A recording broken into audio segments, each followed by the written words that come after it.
Very good morning. आज के इस वीडियो में मैं आपके साथ डिस्कस कर रहा हूँ सॉल्यूशन वाले चैप्टर पे मल्टीपल चॉइस क्वेश्चन यानी एमसीक्यू। अभी तक हमने फिज़िकल केमिस्ट्री में 3 यूनिट हम कवर कर चुके हैं, जिसमें सॉल्यूशन आज हम कवर कर रहे हैं। इलेक्ट्रोकेमिस्ट्री हमने कवर कर दिया है, कंडक्टेंस हमने कवर कर दिया है और उनके वीडियो प्लेलिस्ट में जाके आप देख सकते हैं। सॉल्यूशन वाले चैप्टर पे हम आज मल्टीपल चॉइस क्वेश्चन डिस्कस कर रहे हैं। और अगर अभी तक आपने चैनल को सब्सक्राइब नहीं किया है तो प्लीज़ सब्सक्राइब कीजिए और बाकी लोगों तक भी बताइए। और इस वीडियो में मैंने 25 सवाल आपके साथ डिस्कस किए हैं और सॉल्यूशन से, और इसके बाद एक और चैप्टर हम डिस्कस करेंगे सॉल्यूशन पे, एक और वीडियो हम सॉल्यूशन पे डिस्कस करेंगे। तो स्टार्ट करते हैं हम। पहला सवाल है, Raoult's law is applicable to. Option number A है सॉलिड, ऑप्शन नंबर बी है लिक्विड, ऑप्शन नंबर सी है गैस, डी है ऑल ऑफ दिस। बेसिकली जो राउट लॉ होता है वो वॉलेटाइल लिक्विड के लिए एप्लीकेबल होता है और इसके साथ नॉन वॉलेटाइल लिक्विड, वॉलेटाइल और नॉन वॉलेटाइल दोनों तरीके के लिक्विड पे एप्लीकेबल होता है। So Raoult law is applicable to liquid. So option number B क्या है यहाँ पे करेक्ट आंसर है। क्वेश्चन नंबर 2 है, Raoult law is relationship between a vapour pressure and dash dash. Raoult's law जो होता है वो किसके बीच का रिलेशन है, वेपर प्रेशर और। ऑप्शन नंबर ए है मोल फ्रैक्शन, बी है टेम्परेचर, सी है वॉल्यूम, डी है ऑल ऑफ दिस। तो बेसिकली जो राउट लॉ होता है वो आपका वेपर प्रेशर और मोल फ्रैक्शन के बीच का रिलेशन होता है। तो यहाँ पे करेक्ट आंसर है ऑप्शन नंबर ए। तीसरा सवाल है, according to the Raoult law के हिसाब से partial pressure of volatile component is equal to product of vapour pressure and mole fraction. जो पार्शियल प्रेशर होता है वोलेटाइल कंपोनेंट का वो उसके वेपर प्रेशर और मोल फ्रैक्शन के वेपर प्रेशर और मोल फ्रैक्शन के प्रोडक्ट के बराबर होता है। ये ऑप्शन नंबर ए है। ऑप्शन नंबर बी है, partial pressure of volatile component is equal to the sum of vapour pressure and mole fraction. Option number C है, partial pressure of volatile component is equal to ratio of vapour pressure and mole fraction, और D है none of this. तो option number A क्या है correct answer है यहाँ पे। तो जिसके अनुसार वेपर पार्शियल जो प्रेशर होता है पी टोटल जो होता है वो पी आई इंटू एक्स आई के बराबर होता है। ये राउट्स लॉ है। चौथा सवाल है, ideal solution are those who follow Raoult's law. Option number A, option number B do not follow Raoult's law, C both of this, और डी है नन ऑफ दिस। तो बेसिकली राउट लॉ को जो follow करते हैं वही आपके ideal solution होते हैं। पांचवा सवाल है, example of ideal solution. Ideal solution का एग्जाम्पल है mixture of ethylene bromide and ethylene chloride. Option number A, option number B benzene and toluene, C heptane and hexane, D all of this. तो basically जो आपका ethylene bromide और ethylene chloride या फिर benzene या और टॉल्विन और हेक्सेन एंड हेप्टेन का जो मिक्सर होता है वो सब एज ए आइडियल सॉल्यूशन काम करते हैं। तो इसमें करेक्ट आंसर है option number D all of this. छठवां सवाल है, according to the thermodynamics of ideal solution. Ideal solution के थर्मोडायनेमिक्स के अनुसार activity of each component is equal to the its mole fraction. Option number A. Option number B, activity of each component is inversely proportional to its mole fraction. Option number C है, activity of each component is square root of its mole fraction, and D है all of this। तो basically जो option number A है वो correct answer है, जिसके अनुसार activity of each component is equal to its mole fraction. Activity इसके mole fraction के बराबर होती है। Option number A. सातवां सवाल है, condition for ideal solution. Ideal solution की कंडीशन क्या है, delta G mixing is equal to 0। Option number A. Option number B है डेल्टा वी मिक्सिंग 0, सी है both A and B, and D है none of this. तो basically ideal solution वो solution होता है जिनमें डेल्टा जी मिक्सिंग 0 हो जाए और डेल्टा वी मिक्सिंग क्या हो जाए, 0 हो जाए। तो करेक्ट आंसर है ऑप्शन नंबर सी, जिसके अनुसार बोथ ए एंड बी। तो आइडियल सॉल्यूशन में delta V mixing is equal to 0। इसका मतलब क्या है कि अगर आपने दो सॉल्यूशन लिए, मान लीजिए आपने इथाइल क्लोराइड और इथाइल ब्रोमाइड को लिया, जब इन दोनों को आप ऐड करेंगे तो उनके वॉल्यूम रिजल्टेंट वॉल्यूम में कोई चेंज नहीं होना चाहिए। तो बेसिकली डेल्टा वी मिक्सिंग का मतलब वो है, और डेल्टा जी मतलब आपका कि फ्री एनर्जी चेंज क्या हो, जीरो हो। तो बेसिकली ऐसे कोई सोल्यूशन होते नहीं है कि जिनका डेल्टा वी मिक्सिंग और डेल्टा जी मिक्सिंग क्या हो जाए, ज़ीरो हो जाए। तो यहाँ पे करेक्ट आंसर है option number C, both A and B. आठवां सवाल है non ideal solution showing positive deviation.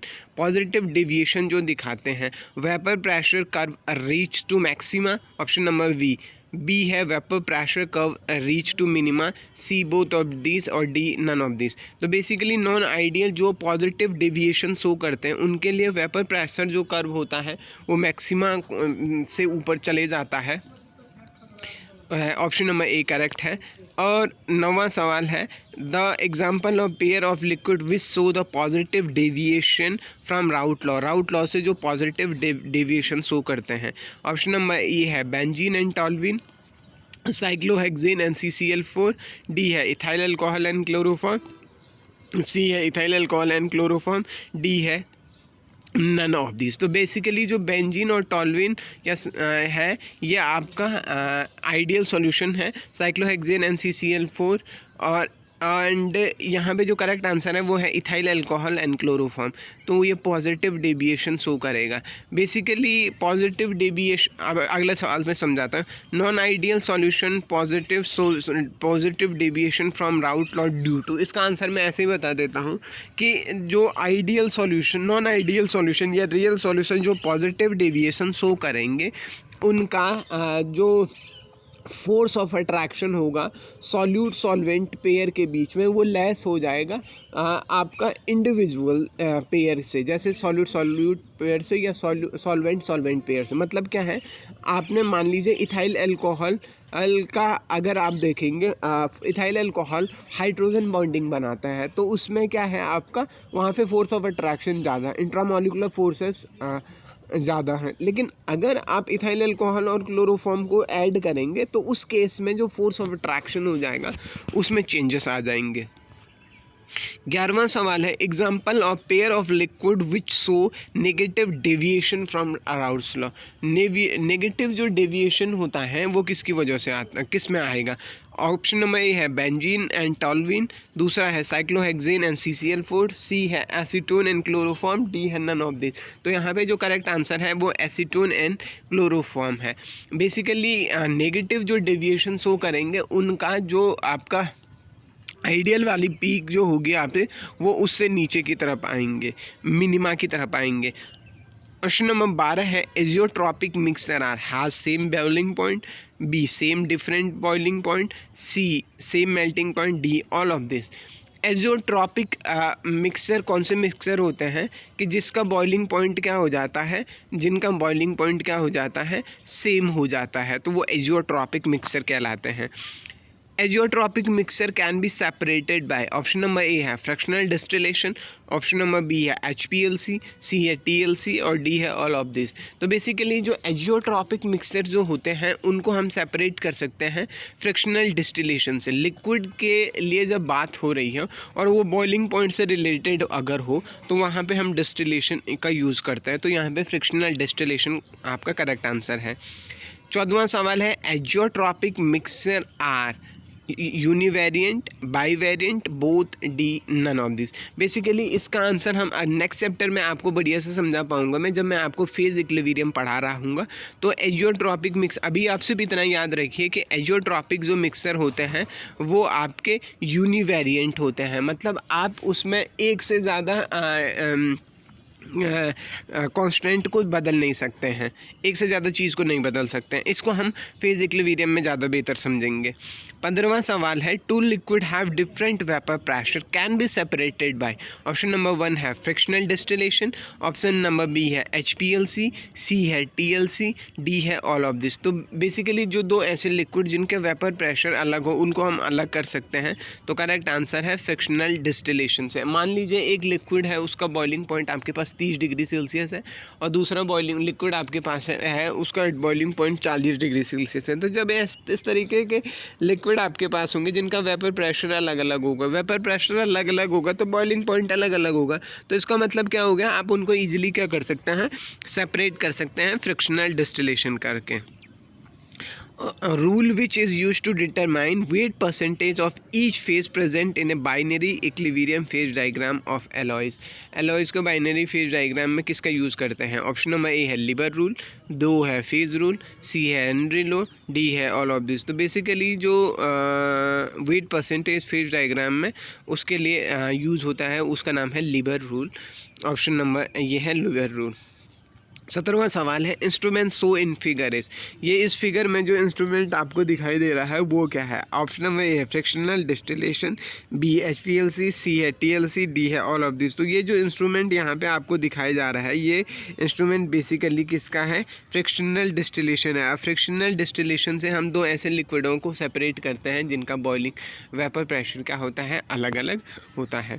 19वां सवाल है सॉल्यूशन ऑफ डिफरेंट कंपोजिशन को exist in equilibrium which each another is called conjugate solution, B critical solution, C real solution, D ideal solution. So solution of different composition coexist in equilibrium with each other is called conjugate solution. अब इसको कैसे समझेंगे? conjugate solution को कैसे समझेंगे? मान लीजिए मेरे पास एक लिक्विड A है और मेरे पास दूसरा लिक्विड B है. तो जब मैंने A और B को मिलाया तो मैंने क्या किया कि एक बार मैंने ए और बी को दोनों को मिलाया और मैंने उसे शेक करने की कोशिश की. तो अब क्या होगा कि ए में कुछ बी का कुछ हिस्सा घुल जाएगा और इसी तरीके से बी में ए का कुछ हिस्सा घुल जाएगा. तो जब एक ऐसा फेज़ आएगा कि ए में जितना बी घुला होगा बी में भी ए उतना ही घुला होगा. तो इस तरीके का जो इक्विलिब्रियम जो सेट होगा उसी इक्विलिब्रियम को हम कंजुगेट सॉल्यूशन कहते हैं. ठीक है जी. Temperature at which conjugate solution change into one homogeneous solution is called critical solution temperature, constituent temperature, both of this, none of this. और एक टेम्परेचर ऐसा आता है जब आपका ये कंजुगेट सॉल्यूशन जो है वो आपका बाइनरी होमोजीनियस सॉल्यूशन में बदल जाता है. उसको हम कहते हैं ए और बी करेक्ट आंसर है क्रिटिकल सॉल्यूशन टेम्परेचर और कांस्टेंट कंसोल्ड टेम्परेचर. तो बी सी करेक्ट आंसर है यहाँ पे. 21वां सवाल है critical solution temperature can easily detected by impurities. Critical solution temperature से आप आसानी से इम्प्योरिटीज़ को डिटेक्ट कर सकते हैं. कैसे? क्योंकि हर एक मिक्सर का क्रिटिकल टेम्परेचर सॉल्यूशन टेम्परेचर क्या होता है? फिक्स होता है. उससे आप इम्प्योरिटी को क्या कर सकते हैं? डिटेक्ट करते हैं. 22वां सवाल है distribution law was given by. Option number A है हेनरी, बी है राउट, सी है नेस्ट और डी है नॉन ऑफ दिस. तो बेसिकली जो डिस्ट्रीब्यूशन लॉ दिया था वो हेनरी ने दिया था. तो यहाँ पे करेक्ट आंसर है ऑप्शन नंबर सी. 23वां सवाल है according to the distribution law ratio of concentration of two liquid. अगर आपके पास दो लिक्विड है और उनका कंसंट्रेशन का रेशियो ऑप्शन नंबर ए है कांस्टेंट, बी है प्रोपोर्शनल, सी है इन्वर्स, डी है नन ऑफ दिस. तो बेसिकली यहाँ पे जो दो लिक्विड होगा उनका जो रेशियो होता है वो कांस्टेंट होता है. तो ऑप्शन नंबर ए करेक्ट है. 22वां सवाल है mathematical expression of distribution law. Distribution law का मैथमेटिकल एक्सप्रेशन क्या है? C1/C2 कांस्टेंट होगा, C1 इंटू C2 कांस्टेंट होगा, C1 माइनस C2 कांस्टेंट होगा और C1 प्लस C2 कांस्टेंट होगा. तो बेसिकली जो करेक्ट आंसर है C1 डिवाइडेड बाई C2. जो रेशियो होगा C1 C2 क्या है? कंसंट्रेशन है वो क्या होगा? कांस्टेंट होगा. तो C1 डिवाइडेड बाई C2 क्या होगा? कांस्टेंट होगा. तो करेक्ट आंसर क्या है? ऑप्शन नंबर ए. 23वां सवाल है validity of distribution law. Distribution law की वैलिडिटी क्या है? Temperature should be constant, similar molecular species, solution should be diluted, all of this. Basically आपका distribution law temperature should be constant. Distribution law तभी applicable होगा कि जब आपका temperature क्या होगा? कांस्टेंट होगा. मतलब ड्यूरिंग प्रोसेस के दौरान आपका दोनों का कंसंट्रेशन जब आप ये सब फिनोमिनन कर रहे हैं तो उस समय आपका टेम्परेचर कांस्टेंट रहना चाहिए, टेम्परेचर नहीं चेंज होना चाहिए. सिमिलर मॉलिकुलर स्पीसीज, दोनों मॉलिकुलर स्पीसीज सिमिलर होना चाहिए और सॉल्यूशन क्या होना चाहिए? आपका डाइल्यूटेड होना चाहिए. तो ये सब कंडीशन फिल होंगे. तो इसका करेक्ट आंसर है ऑप्शन नंबर डी.